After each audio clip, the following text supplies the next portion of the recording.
It is great to see so many people here. And at our Winter Solstice Banquet, JT Eberhard talked about the importance of community, and all of you are showing the importance of community by being here today. And those of you who are at the Winter Solstice Banquet get the added advantage of getting to witness JT's second coming.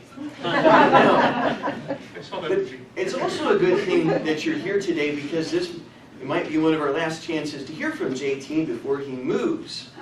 JT has been here in Columbus, where he worked for the Secular Student Alliance as a high school group organizer, and he's been writing his blog, What Would JT Do?, and traveling to do programs all around the country. Soon he'll move back closer to home, where he helped start Skepticon, and where he can be close to his future wife, Michael Eberhard. So, best wishes to both of them. And here or there, JT will surely continue to fight religion tooth and claw. Now, whether religious faith is good, bad, or risky has been a subject of much debate. But for us, humanism is about more than whether to believe in any gods. Humanism is about more than whether to believe in the Bible. And humanism is about more than going to hell in every religion. Humanism is about the freedom to live wisely by human effort and intelligence. Humanism involves bringing more facts, fairness, and love to life after faith. Humanism involves investigation, not revelation. Humanism involves careful thinking and thoughtful caring. In short, humanism is about the power of human reason. And JT is here to talk about the importance of human reason for living well. Let's give a nice welcome to JT.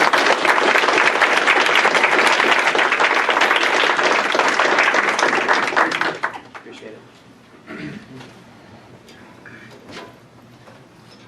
I'm in a bit of a weird spot because I don't think I can live up to that intro, and because she already pretty much gave my talk for me in the space of 2 paragraphs.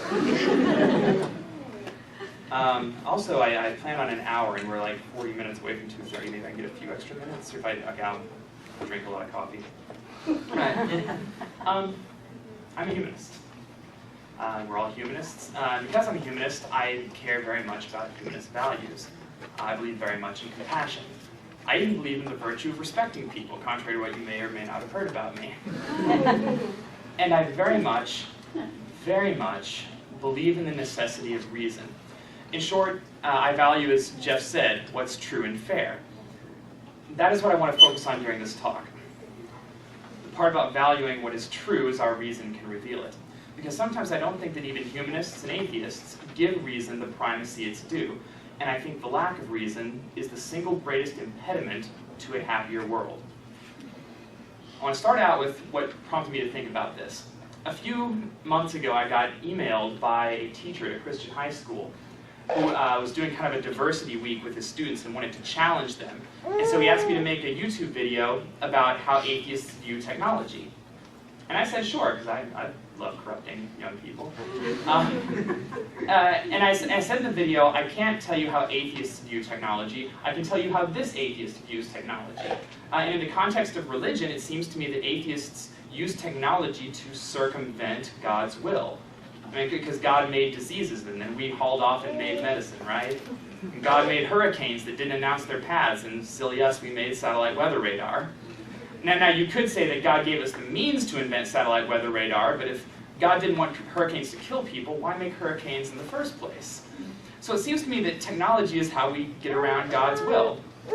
And I had myself a good little chuckle and was very, very nice about it. And I got an email from a person that read, Mr. Eberhard, thank you for making the video to the high schoolers. It's important for us to respect religious people and to respect the beliefs of others. I saw a talk you gave where you said we're all teammates here on planet Earth, and I think that's absolutely right. It's important we all get along. I'm not sure I know the person he was talking about in that email, and I'm not really sure I'd like them very much if I did. Here's why. I don't always respect the beliefs of others, and I don't think I should. Why? because I believe reason is not just a luxury, it's not just something that helps us invent satellite weather radar. It's a moral obligation that every single human being with good intentions has. And the reason I think that, how many of you guys read the news every couple months, read about a child who got a curable disease and then died when they didn't have to? Every hand goes up. This happens every few months. And we all know why. Parents didn't want to test God's benevolence, and they prayed instead of calling doctors. Speaking of, God's trying to stop me.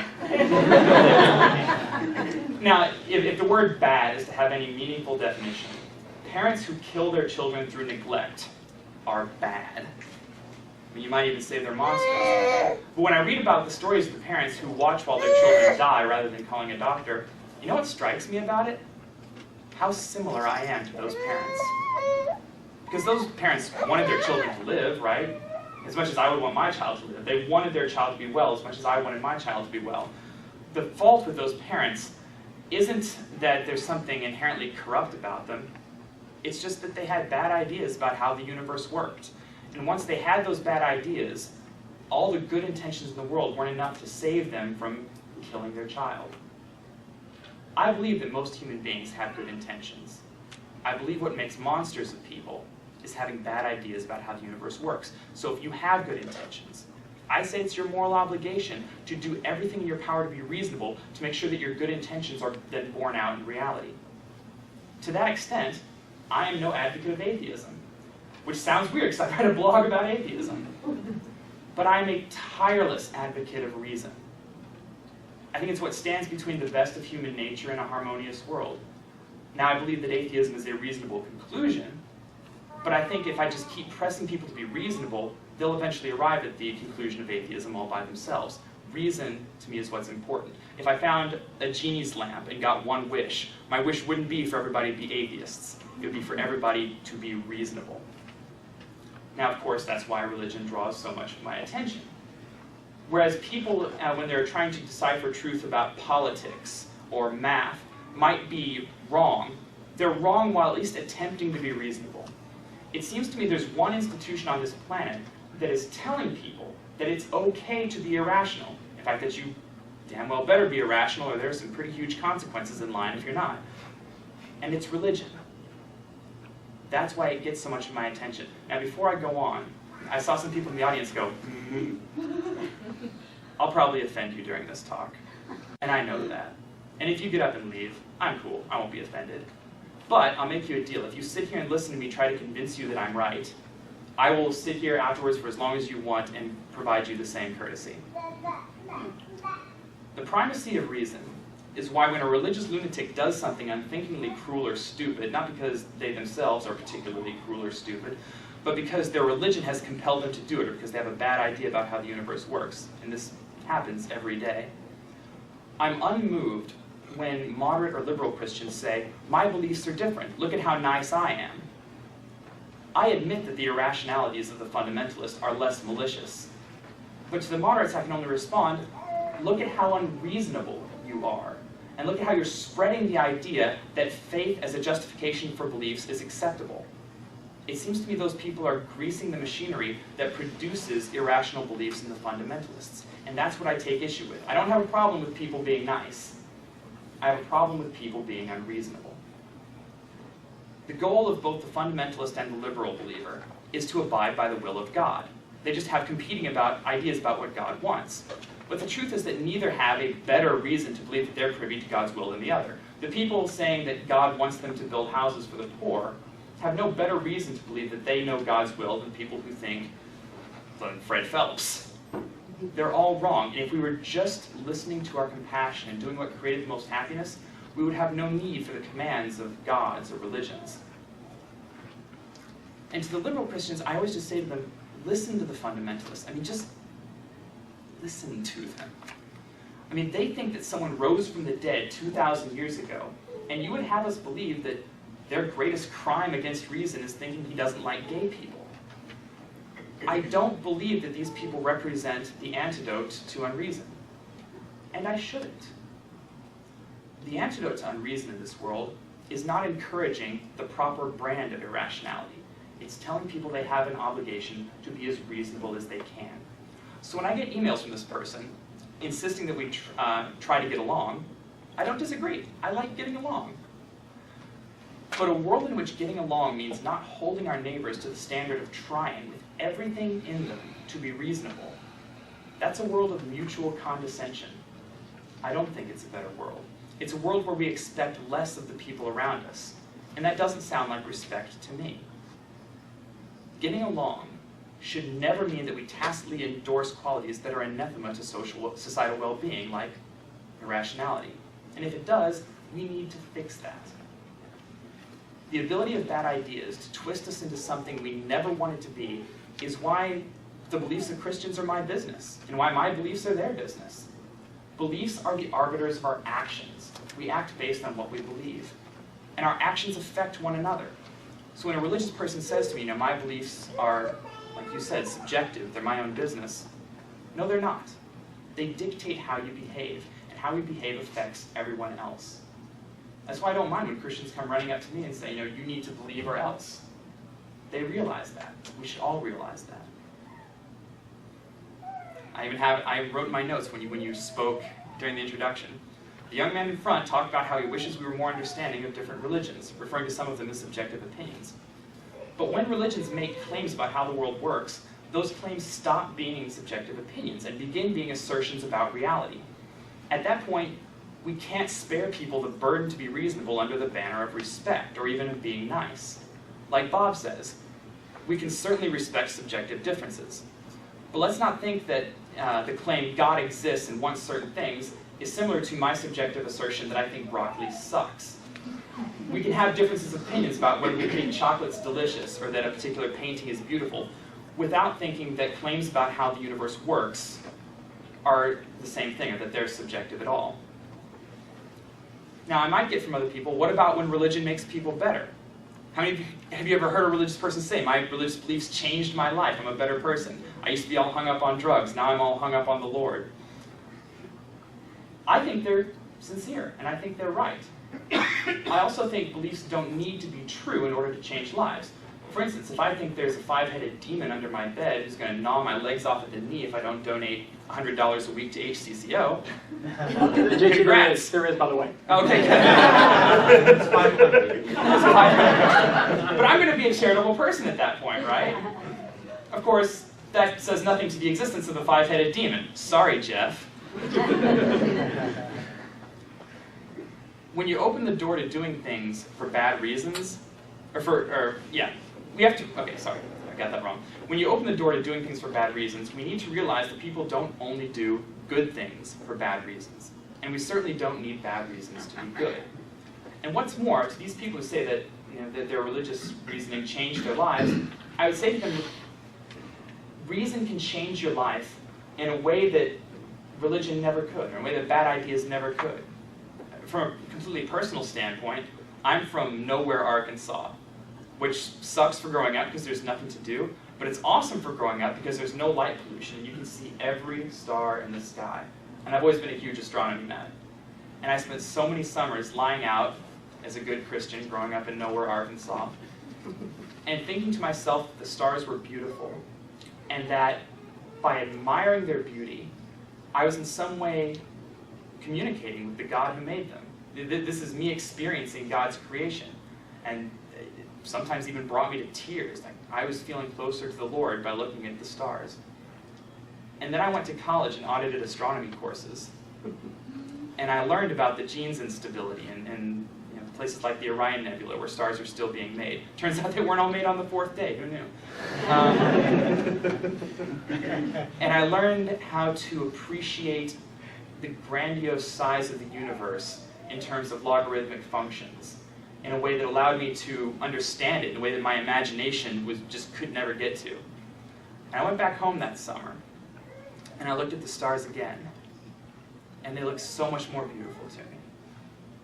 And that's what I worry that people are missing out on when they say, my beliefs changed my life. When they are eschewing reality for perhaps a lesser beauty or a lesser reason to do good things.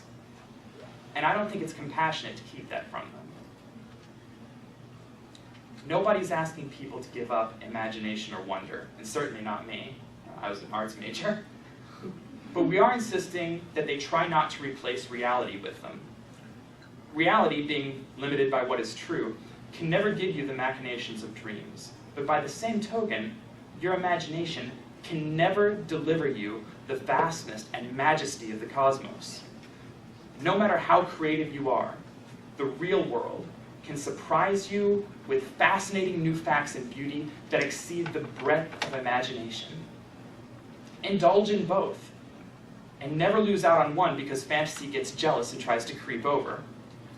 Doing so doesn't make a person or their terrestrial life any better. In fact, it robs them of part of the experience. Now, not only do I think irrationality and unreason make people's lives happier on an individual level, I don't think irrational beliefs make society any better. I think many people are good in spite of them, but aside from corrupting well-intentioned people, like the parents who pray for their child instead of calling the doctor, by design, I think organized irrationality, religion, torments people on a societal level. I mean, just look at how the dominant religion in our own country propagates itself. Religion does not win by having the best arguments, or by reason. It wins by making people afraid, and then promising them the antidote to the fear it created. If you think I'm off base here, try taking a drive across virtually any interstate in America. How many billboards do you see promising you hell if you don't believe in Jesus? Everybody nods. How many billboards do you see saying, "Come to our church, we have evidence"? Right? The disparity between these two kinds of billboards announces that evidence and reason are not the weapons of faith. Fear is. And so we get billboards attempting to fill us with fear rather than good reasons. And that fear impacts Christians and non-Christians alike. There are certainly people in this room who know what it feels like to worry about losing their job if it's revealed that they're an atheist, or it's revealed that they don't share a belief in someone rising from the dead like their coworkers. This is true pretty much everywhere in America. It's true pretty much everywhere in America that young people, high school students, middle school students, can fear ostracism from their family, or having financial aid pulled from college if it's found out that they don't believe someone rose from the dead 2,000 years ago. These are very real fears, and they are not an accident. Fear makes us do stupid things. It can tempt us to remain a quiet prisoner when we should be defiant, when we wish to be defiant. And it means other than rational arguments are in place to keep doubters in the pews or to keep us quiet. It's certainly no mistake. And hosting a pancake breakfast on Sunday morning doesn't unmake the culture of preying upon fear that has been cultivated by our various religions. And every single person in this room knows the antithesis to fear. It's knowing. It's reason. It's understanding how the world really works and which claims are true that we should worry about and which ones aren't. Now, in response to the charge that religion does not make the world better, which is what I'm making, I've often been invited to look at all the religious art in the world. And I'm pointedly asked, do you feel awe upon seeing religious paintings or hearing religious works of music? And I'm told that if I do feel awe, surely I must realize religion's contribution to the happiness of the world, even if I also think religion serves as an engine for fear and unreason. Now, while religions... Sorry. Pick it up. Tell them we're busy. It's actually an alarm. Wake up. Go to JT's talk 30 minutes late. Actually, that was his reminder to do the dishes. Oh, okay. He'll get to it. If you can give him a reasonable reason to... Okay. That's where I come up with one. Anyway. So, is religion good, because it produces beauty, even if it also has these other drawbacks? Well, religions have used beauty and art to achieve popularity throughout the years, but they did not give us beauty and art. In fact, quite the opposite. For thousands of years, the church bound the hands of artists by dictating what kind of art was to be produced, often under the penalty of death. Now, I have an education in music. Anybody else in here a background in music? Okay, well, I'm not educating you guys. All the music you hear nowadays is written, yes, my education's not useless. All the music you hear nowadays is written in what's called the tonal system. And you know how you get to the end of a song and you're like, oh, that's the end of the song, and you just know? That's because of the tonal system, and we only have that because we have particular dissonances that we resolve in particular ways. The most prominent of which is a harmony called a tritone. We could not have modern music without the tritone. However, the Catholic Church called that the devil's chord. It didn't sound good. And for centuries, if you wrote music using the tritone, you would be killed for it. The Catholic Church literally delayed the advancement of music theory by hundreds and hundreds of years because they were afraid of the tritone. History is rife with situations where irrational ideas, dredged purely from our failure to be irrational and augmented and maintained by the Church, caused people born to create art, to create beauty, to live in fear of pursuing their creativity to its fullest. Now, I believe in the beauty of music and art and their value to the human experience. I believe in charity. But those who insist that we can learn these things from religion actually have it backwards. Religion took these things from human nature, often inhibiting the artists as much as they corrupted the charity by prioritizing spreading their faith over feeding the poor. Religions have used art and used beauty, not just for the feelings of awe they inspire, but in an attempt to leech for God the credit for the feelings evoked by creative mortal minds. It's robbery. How many of you have ever heard the term Gregorian chant? How many of you know why it's called Gregorian chant? All the same music people keep their hands in the air. It's called Gregorian chant because Pope Gregory was a lame duck pope, but they had to do something to convince people that he was God's vicar on earth and somehow special. So what they said was, all the music that's ever been written, he wrote it. It's called Gregorian chant. And musicians and composers were actually forbidden from writing new music because we have all the music we ever need, because Pope Gregory wrote all of it.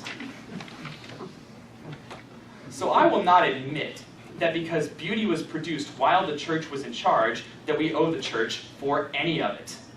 We owe artists for those things, and we should lament that the Church constrained their creativity. I don't believe it's too soon or too much to assert that we should appreciate beauty too much to quietly watch as it's used as a status symbol, propped up to lend credence to a litany of falsehoods. Beauty belongs to humanity. Religion took it from us. Irrationality is simply not beautiful. Ever. It represents a failure to realize the best of human potential, whether it's on a math test, or composing a song, or deciding how to treat sick children, or deciphering the nature of God.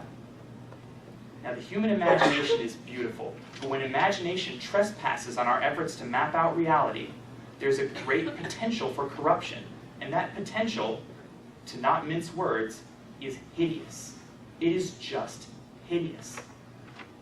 Now, contrary to what some of you may be thinking, I do value getting along with other people, but I will not nurture that potential for the sake of getting along. How many of you ever heard a religious person accuse you of trying to take away their hope? Why would you take away my beliefs? That's where I find hope.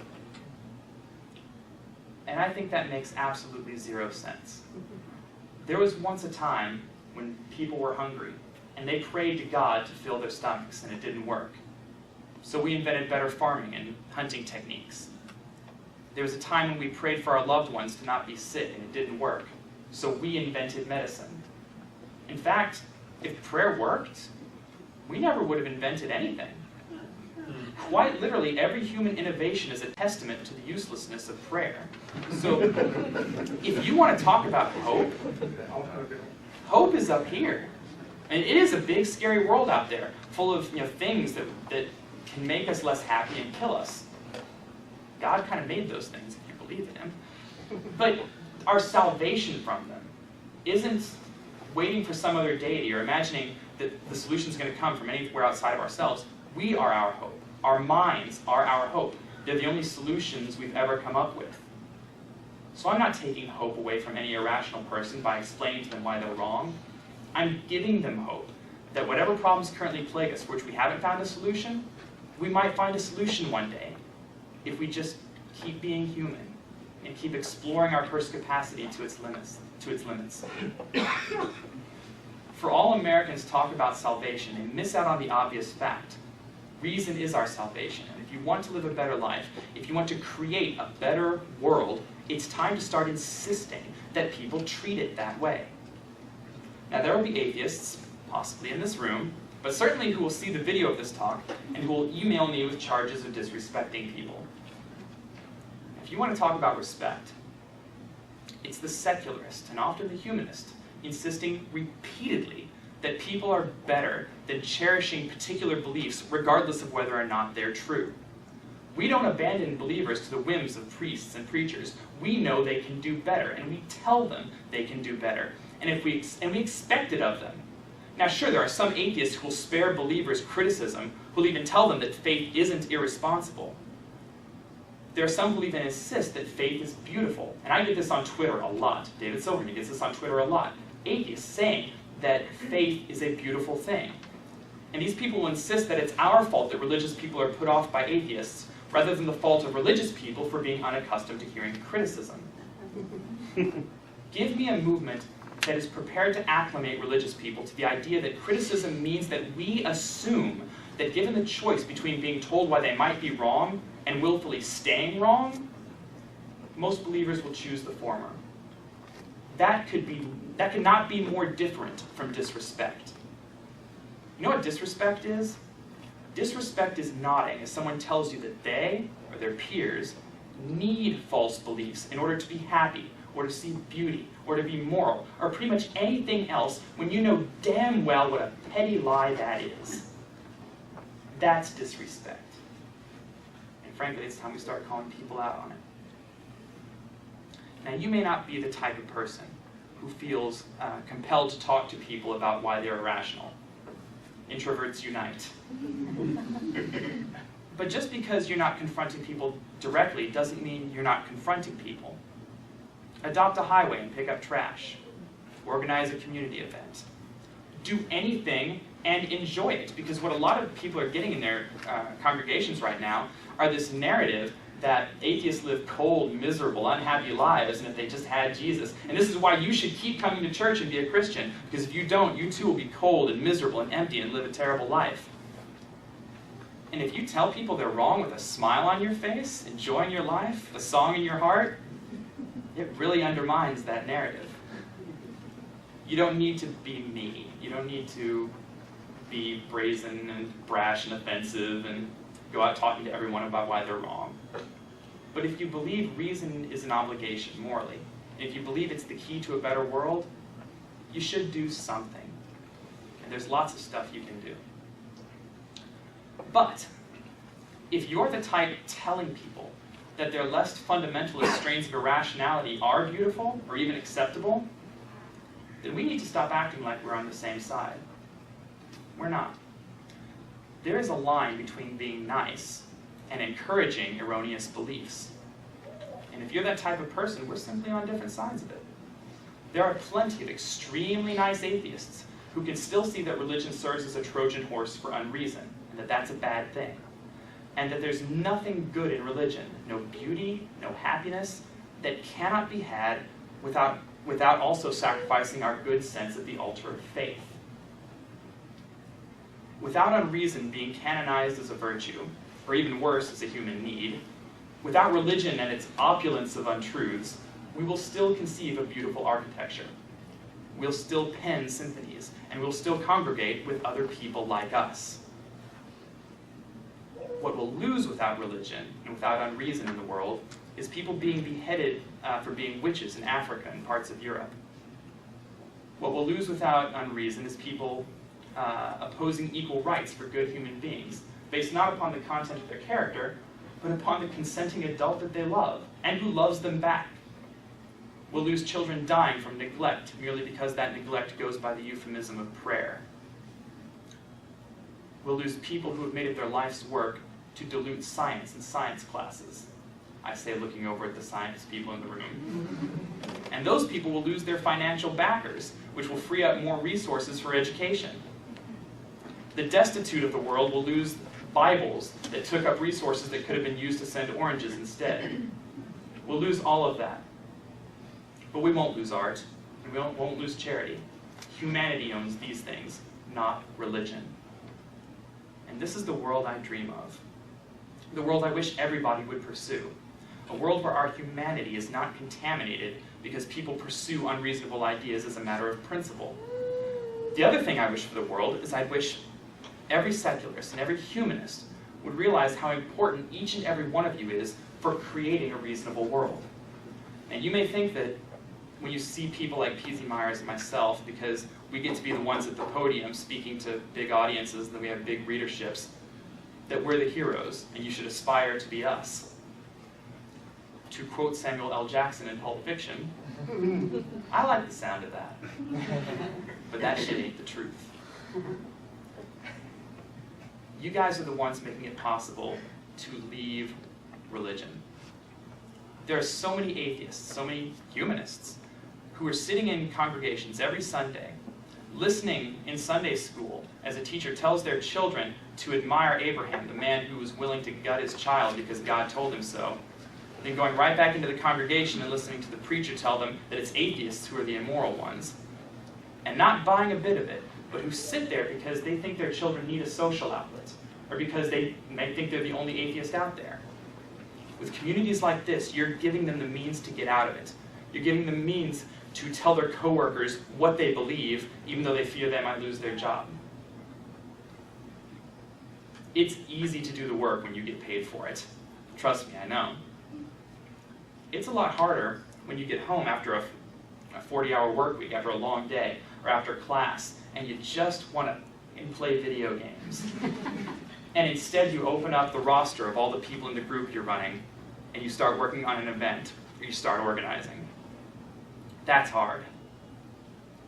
You're the people coming out of the closet. I could formulate the most articulate, well-researched arguments in the world, and they will do less for convincing people that humanists and atheists and secularists are immoral monsters than learning that their parents are atheists, or their children are atheists, or their best friends are atheists. This is what really changes people's minds about atheism or humanism being pathological in some way.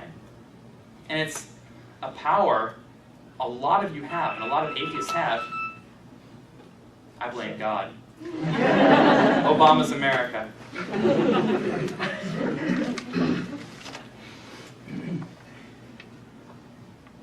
It's a power you have coming out of the closet, changing the minds of people who love you. I mean, this is what the gay rights movement has going so right now, encouraging people to come out of the closet. So many Americans are realizing for the first time in their lives, not only do they know gay people, they like gay people. And that changes people, and it can be that way with us. It must be that way with us. And you're the ones giving them the outlet to come out of the closet and know there's somewhere for them to land if they do. That's the important work. When I think about who I'd want to be the face of a secular humanist atheist movement, I see Dave Silverman in American Atheists. I see Richard Carrier and Matt Dillahunty and Greta Christina and Liz Liddell. I especially see Liz Liddell. I see P.Z. Myers and Jessica Ahlquist and Hemant Mehta, the friendly atheist. And right beside them I see people like Dave Moscato, who interned at the SSA, who I knew back when I went to college at Missouri State University as just both of us being little nobody atheists running around stirring up whatever we can. That is big atheism. Like, you're the product of trillions of atoms. Big atheism is just a bunch of little, or big activism is just a bunch of little activism. And that's what's important. I see, when I think about the face of this movement, people like Derek Strobel and Julia and Alison Cogswell, who's not here to hear me say nice things about her, who wants desperately to be a Camp Quest counselor, and who wanted to start a secular student alliance at her middle school. I see the high school atheist somewhere in the deep south who just started a secular club with 3 students in it, knowing full well what a long fight it's going to be, because she knows that all the other atheists in her school are closeted. It's easy to do the work when you get paid for it. It's harder to do the work from your seats. And when I think about the face of this movement, I see nothing more than every single person who's too enamored with what reason has revealed to us to lie about it. I see every atheist brave enough to tell the people they love who they really are, and I admire the hell out of them. Because I don't know what I'd do in their shoes. I've never had to be there. I hope I'd be as brave as they are, but I don't know if I would be. And because I love reason and the values we all fight for, and I love fairness and truth, I love you guys. I love each of you who are doing something to change the world. You're why we're slowly carving away at unreason. You're the reason that, frankly, religion is dying. And you're the reason that when we all meet up here again next year, there's going to be more of us, just like there has been for every year in the past decade. That's all you. So until we get here next year, keep kicking ass and being the face for a movement we can all be proud of. A movement that is strong, compassionate, and above all, honest, with the bar forever set at reason and never, ever beneath it, even when irrationality attempts to escape examination by barricading itself within the minds of nice people. If we're going to live wisely and maximize happiness here on Earth, compassion and reason are the requisite ingredients. Now, most human beings are rich in compassion. The problem is that we so often lack reason, and we don't tell other people when they've failed this responsibility. And that's on us. And that's what we can fix. And that's what I want everybody to walk away from this talk with. So, thanks for coming.